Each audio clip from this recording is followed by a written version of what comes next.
ፍለጋ ሄደ። በዚህ ወጥቶ ሲገብቶ በቃ ውልቅ ብሎ ከዛ ህይወት ወጥቷል። አሁን እኛ የምናደጋግፈው ከሄርሜላ ጋር እንዲቀጥል ነው እንዲቀጥል። ሩታም ደግሞ ከዛ ቲማቲም ለቃሚ ጋር እንድትቀጥል ለእኛ ማመችን ነው። እንቦጭቃቸዋለን። በዛ መሀል ግን ቤቢ ቢያሳዝነኝም ልዑል ቢያሳዝነኝም ፈርደውበታል። እንግዲህ አሁን ይሄ ራሱ ድራማ ራሱ ቢሆን እየሰማቸው ሲያድግ ምን ያህል ነው ጭንቅላቱ የሚለወጠው? ለማንኛውም ልጁን አንሱት እሺ። ልጁ ከፍ ብሎ እየሰማችሁ ሲመጣ ስትጨቃጨቁ ምናምን ቪዲዮ ስትሰሩ ልጁ ሌላ ሰው የያዘው እሺ። ምክንያቱም ጥሩ አይደለም። ልጆች አእምሯቸው ላይ ይቀረጻል ይባላል።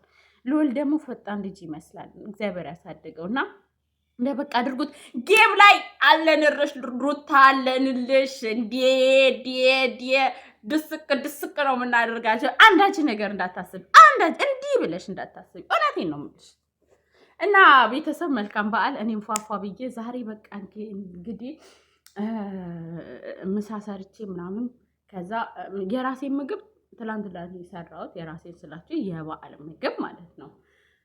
ምሳ ሰርቼ ለእንትኖች ለሰራተኞች ምሳ ሰርቼ ከዛ በኋላ ክላሴን ፏፍንትሽ አድርጌ አንድ ጓደኛ አለችኝ አብራ የምትሰራ ከሷ ጋር ቅጭ እያልኩ እመጣላችኋለሁ።